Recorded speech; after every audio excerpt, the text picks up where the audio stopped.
C'est la journée mondiale de l'eau, l'occasion de rappeler que partout dans le monde, près de 900 millions de personnes n'ont toujours pas accès à l'eau potable. Chaque jour, ce sont près de 1000 enfants de moins de 5 ans qui meurent de maladies liées à l'eau. On en parle avec Camille Romain-Desbaux, directrice générale de l'ONG Vision du Monde France. Bonjour, vous êtes très actif et très active sur l'accès à l'eau potable dans le monde.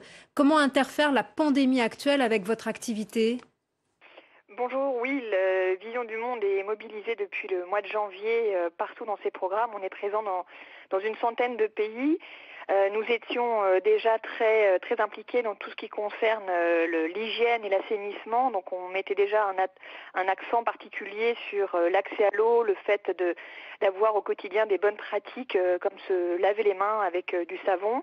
Et depuis ces dernières semaines, nous renforçons au maximum toutes ces actions pour permettre de limiter la propagation du virus dans les zones dans lesquelles nous intervenons.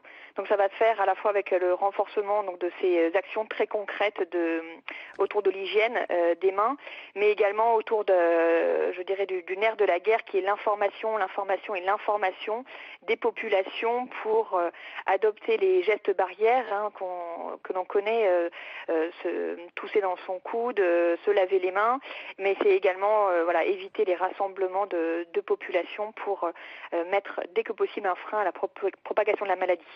Quels sont vos moyens pour lutter contre ce fléau dont on parle moins dans les pays développés, mais qui est un problème dramatique pour de nombreuses populations dans le monde ? Alors par rapport au corona, nous allons donc agir sur la propagation, mais également en fait prendre en compte toutes les conséquences indirectes que provoque la propagation du virus, en particulier sur les populations les plus vulnérables et les enfants.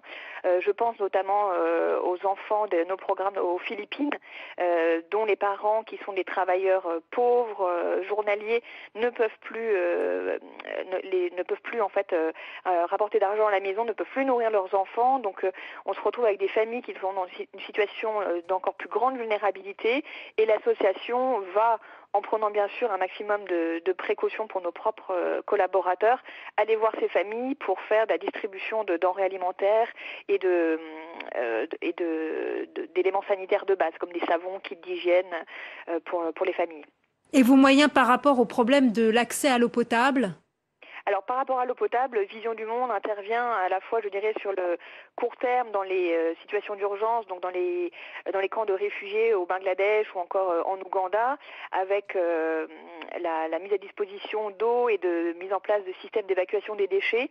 Mais surtout, l'association agit pour favoriser l'accès à l'eau potable sur le long terme, à travers la construction de puits et d'équipements pour gérer cette eau.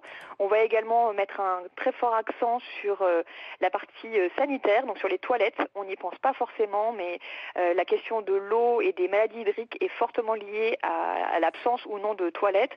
On sait que c'est quasiment une personne sur 3 qui n'a pas de toilette et du coup pratique la défécation à l'air libre, avec derrière une propagation une propagation des maladies hydriques dans l'eau qui va ensuite être consommée par des millions de personnes. Donc construction de puits, construction de toilettes, mais surtout ce qui est, je dirais, encore plus important, c'est sensibilisation et formation des familles pour qu'elles adoptent à la fois les bons gestes d'hygiène, on se lave les mains après être allé aux toilettes, tout simplement, mais également formation pour que les structures que l'on met en place puissent durer le plus longtemps possible. Donc on va former les personnes à l'entretien, à la réparation de ces infrastructures pour qu'elles puissent durer dans le temps. Et on le sait, après des études qu'on a pu faire au Ghana, 80% des infrastructures mises en place par le réseau Vision du Monde et World Vision sont encore en état de marche 20 ans après. Donc cette formation est indispensable. Merci beaucoup Camille Romain-Desbaux d'avoir été avec nous. Merci à vous. Fin de ce journal. Merci à vous tous. Merci.